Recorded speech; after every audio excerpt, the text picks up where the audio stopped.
Okay, पिछले 2-3 दिनों से मेरी पूरी फीड में सिर्फ और सिर्फ सोनम वांगचुक जी दिखाई दे रहे हैं, और पेयर प्रेशर में आके मेरा भी मन कर गया था कि यार एक बार मैं भी सपोर्ट में कुछ ना कुछ तो ऐड करूं, कुछ ना कुछ स्टोरी, कुछ ना कुछ तो लिखूं मैं। लेकिन जब मैं लिखने बैठा और जब मैंने सोचा कि मैं क्या लिखूं सपोर्ट में, देन आई रियलाइज्ड कि क्या मैं कॉज को सपोर्ट कर रहा हूँ, क्या मैं सोनम वांगचुक जी को सपोर्ट कर रहा हूँ, क्या मैं सीजेपी को सपोर्ट कर रहा हूँ, क्या मैं सीजेपी के अंदर जो लोग हैं, अभिजीत दीप के, सौरव दास, विजेता दहिया, ये लोग, क्या मैं इनको सपोर्ट कर रहा हूँ। So I just try to wrap my head around all of this. I realise कि लोग ना दो तरीके से किसी भी प्रोटेस्ट को सपोर्ट करते हैं। जब भी गवर्नमेंट के अगेंस्ट कुछ भी अपराइजिंग होती है तो कॉज तो डेफिनेटली होता है, वहां पे कॉज के लिए ही लोग लड़ते भिड़ते हैं।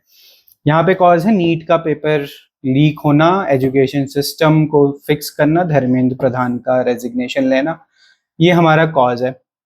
क्यों कॉज है, क्यों हम चाहते हैं धर्मेंद्र प्रधान रेजिग्नेशन दे? बिकॉज एक अकाउंटेबिलिटी सेट हो जाएगी। एक बार अगर रेजिग्नेशन हो गया तो there will be an accountability with the government कि भाई अगली बार से जो भी बंदा आएगा एजुकेशन मिनिस्टर बन के, वो ऐसी गलती नहीं करेगा। That person will be strict, that person will try to fix the problems, right? So this is the cause, this is the cause that I am supporting, that I am absolutely in support with. दूसरा तरीका होता है, दूसरा तरीका लोग कैसे support करते हैं कि they support the people behind the cause, right? So for example अभी सोनम वांगचुक जी हमारे हंगर स्ट्राइक पे बैठे हैं, and people really respect Sonam Wangchuk and I also really respect him. तो यहाँ पे दो चीजें मिक्स हो रही हैं। एक तो बंदा, एक तो कॉज बिल्कुल लेजिट है, दूसरा जो बंदा इसको लीड कर रहा है, जो इसका फेस है, that person is also legit. Third, and there are other people also, Abhijit दीप के, Vijeta Dahiya. Now I don't know about them, I try to talk about them in a bit. मैं इसी वीडियो में इसको कवर करूंगा कि ये लोग हैं कौन and whether they should be trusted और not. Personally I feel they should not be trusted. I think they are nobodies, they are just trying to um, cause some level of unrest. They basically want the regime to change. So like I said, people support the cause, people support the face behind the cause, and people sometimes support both as well. For like me, I'm supporting the cause as well as Sonam Wangchuk. So let's talk about the people who are behind this cause. Let's talk about Sonam Wangchuk and these other guys, and whether they should be trusted or not. Sonam Wangchuk, great guy, engineer, innovator, education reformer, environmentalist, Raman Magsaysay award winner, Rolex award for enterprise winner. अब इसने किया क्या, इन्होंने उखाड़ा क्या है, ये बताता हूँ मैं। सोनम वांगचुक बंदे ने एनआईटी श्रीनगर से इंजीनियरिंग की। बंदे ने आई स्तूपा प्रोजेक्ट का इनोवेशन किया। Of course that is not an, I don't call it engineering, but it's an innovation जिसको यूज करके that person help in the irrigation in those remote areas in Ladakh, right? Ice stupa बनाते हैं, एक cone shape का glacier बनाते हैं artificially, and then in spring that glacier melts slowly, and wo that water helps in irrigation. Great guy. So that is the innovation for which um, he got Rolex award for enterprise in 2016.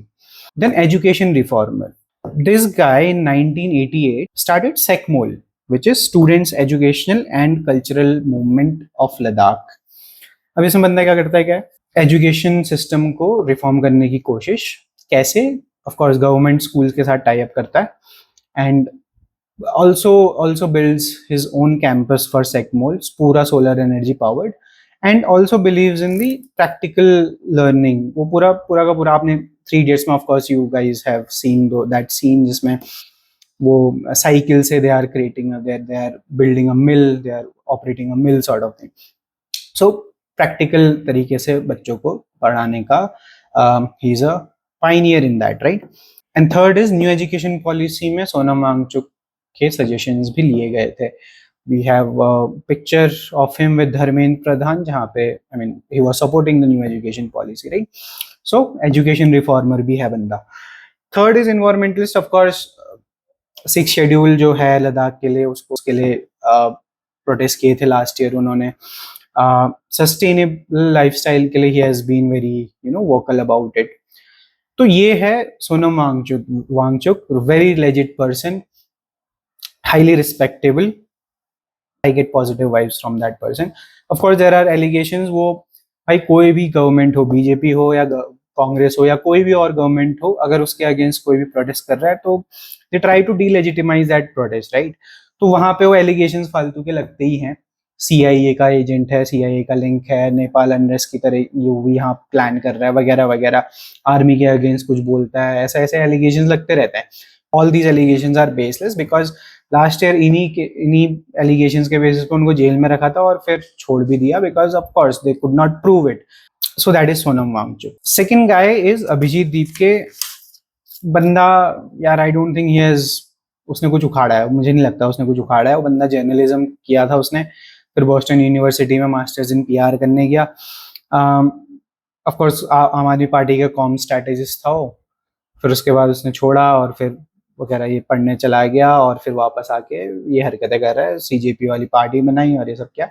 when I see him giving interviews, I don't see any clarity in his vision. I just see some person who has been handed a task कि भाई तेरे को ये करना है और तू कर जाके, और हम बताते रहेंगे क्या करेंगे। That is what I feel about Abhijit Deep, to be very honest. Second is विजेता दहिया। बंदा हरियाणा का है। मुझे लगता है अभिजीत दीप के से सही बंदा ये है विजेता दहिया। इसने कुछ ना कुछ तो उखाड़ा है भाई ने। बंदा डीटीयू से पढ़ा हुआ है, बंदा मूवीज में जाना चाहता था, मुंबई गया, फिल्म इंडस्ट्री में थोड़े धक्के खाए, रिजेक्शन मिला, छोड़ के आ गया, फिर वो क्रिएटिव राइटिंग और इन सब चीजों पे, कंटेंट क्रिएशन पे लग गया। बंदे ने 2 हरियाणवी मूवीज भी लिखी भी हैं, डायरेक्ट भी की हैं, 2 बुक्स का ऑथर भी है, और फिर ध्रुव राठी के लिए वो स्क्रिप्ट्स वगैरह लिखता था, रिसर्च करता था, वो सब चीजें हैं।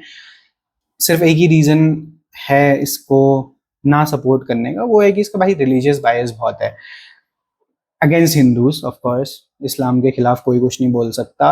विजेता दहिया, रिलीजियस बायसनेस, बस इसके अलावा और कुछ नहीं है। बंदे ने कुछ ना कुछ तो उखाड़ा है।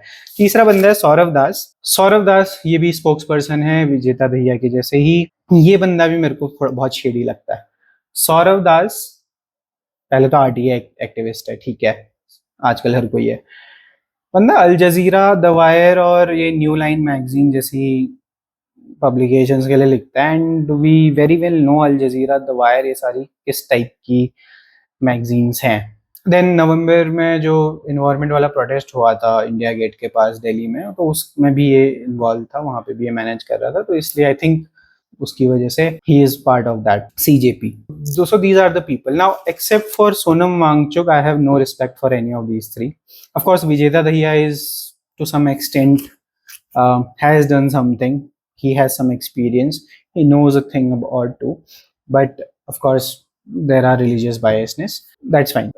Everyone is entitled to their opinion, except that if that opinion is for Islam. Like I said, I respect the cause. I support the cause. I support Sonam Wangchuk. But I think that all of this which is being done is totally a waste of time. Waste of time, waste of effort, waste of health for Sonam Wangchuk. Why? I'll tell you. मैं हो सकता है थोड़ा निराशावादी sound करूं, पर जितने भी प्रोटेस्ट हुए हैं ना आजकल, जितने भी आज तक इंडिया में, I'll give you 2 examples. One is JP Narayan वाला प्रोटेस्ट, राइट, 70s में हुआ था जो इमरजेंसी के टाइम पे। सेकंड इज अन्ना हजारा वाला protest that I very well know of. तो दोनों में ही ना उसके जो रिजल्ट्स थे, जिस चीज के लिए वो प्रोटेस्ट हुए थे, वो ऑब्जेक्टिव कभी मीट नहीं हुआ, राइट। उसके अलावा जो उसका साइड इफेक्ट्स थे, उसमें से इतने बेकार पॉलिटिशियंस निकल के आए। जेपी नारायण का प्रोटेस्ट हुआ, जेपी नारायण ने खुद जनता पार्टी की सरकार बनी, सब कुछ हुआ, खुद प्रेसिडेंट या फिर स्पीकर वगैरह ये सब बनने से सब कुछ मना कर लिया और ही गॉट साइडलाइन, ठीक है। एंड उसमें से लीडर्स कौन कौन निकले? लालू प्रसाद यादव, मुलायम सिंह यादव, आगे जाके क्या किया इन्होंने, घोटाले किए, few of the most corrupt politicians in India. तो रेजिम चेंज तो हो जाता है, that is fine, but the system still remains the same. I tell you why at the end. क्यों? दूसरा जो था अन्ना हजारे वाला, सब क्या था उसमें? करप्शन बहुत हो गया है, लोकपाल लाओ, करप्शन को रोको। क्या हालत है लोकपाल की? लोकपाल आया आज तक? करप्शन रुका? इवन चलो ठीक है, बीजेपी गवर्नमेंट बहुत हल्ला मचाती है कि हम करप्शन नहीं करते हैं, but I very well know कितना करप्शन होता है हर चीज में। वो ओवरऑल बड़े लेवल पे छुप जाती है चीजें, बट रूट लेवल पे है अभी भी सारी। सो लोकपाल नहीं आया, करप्शन खत्म नहीं हुआ, अरविंद केजरीवाल सीएम बन गए, बस इतना ही हुआ। दिल्ली कुछ खास सुधरी तो नहीं, पॉल्यूशन वैसा का वैसा ही है। He could not take very strong steps, बस फ्री में चीजें बांटना ही हुआ उनसे। I tell you the second reason why I think these protest are useless. ये यूजलेस इसलिए हैं क्योंकि अब ना जनता को कोई फर्क नहीं पड़ता। आप देख लो जंतर मंतर में कितने लोग आ रहे हैं एक बार में, और जो आ रहे हैं वो क्यों आ रहे हैं? खाना मिल रहा है वहां पे, टाइम पास हो रहा है, नाच रहे हैं लोग, गाने बज रहे हैं। That is a tourist attraction now, that's all. ठीक है, ये तो वैसा भी नहीं है जो अन्ना हजारे के टाइम पे हुआ था इंडिया अगेंस्ट करप्शन का, राइट? तो एक तो सोशल मीडिया ने खराब कर दिया है सीन सारा। सब लोग बस एक स्टोरी डाल के, बस एक कमेंट करके, they try to feel that they are contributing to this protest, which I think is worthless. So इसीलिए that is why I thought of just putting out this video. I just thought of recording this video instead of writing something. So that was the second reason. Now I'll tell you why these protests cannot change anything. Of course there are many things wrong with the parties, right? These political parties, these leaders, these politicians. But the thing which is rotten is the system, the civil services. देखो, नेता का काम क्या होता है? नेता का काम बस यही होता है कि भाई मैं लीड करूंगा, मैं जो बताऊंगा आप मेरे पास पूरे पॉलिसीज बना के लाओ, this policy helps my voters, I try to push it. If it doesn't, अगर इसमें मुझे कोई लॉस मिल रहा है तो if voters don't like it I will shove it. ये पॉलिटिशियन का काम है। पॉलिसी बनाने का और इम्प्लीमेंट करने का काम किसका है? ये जो डिपार्टमेंट्स होते हैं, एग्रीकल्चरल डिपार्टमेंट और एजुकेशन डिपार्टमेंट, इनका काम है ना इम्प्लीमेंट करना। यही सबसे ज्यादा करप्शन होता है, यहीं से सबसे ज्यादा फेलियर्स होता है। पेपर लीक कौन कर रहा है? कोई नेता। ऑफ कोर्स नेता इज इन्वॉल्व देयर, बट जा तो वो सिस्टम के बीच से ही रहा है ना। जो बंदा है जिसको काम सौंपा होगा कि भाई तेरे को पेपर बनाने और ये पहुंचाने अलग अलग जगह, वो these are administration people. Like ये सिविल सर्विसेज क्रॉस करके जो जो एसडीएम डीएम और इस लेवल के लोग होते हैं, ये एग्जीक्यूट करवा रहे हैं सर। इनके बिना जाने कोई पेपर लीक हो ही नहीं सकता। इनको मिल रही है घूस, इनको दे रहे हैं नेता लोग घूस, इनको इनको पता है। तो आप भाई नेता कितने ही बदल लो, धर्मेंद्र प्रधान की जगह कोई और नेता आ जाए, जब तक ये नीचे जो अंदर का सिस्टम है वो सही नहीं होगा तब तक कुछ नहीं हो सकता। That is why I think support the cause, support Sonam Wangchuk, but do not expect too much. Even if Dharmendra Pradhan resigns, someone else comes in, do not expect that there will be drastic changes in the education system. So these were my thoughts. That's all. See you guys. Bye.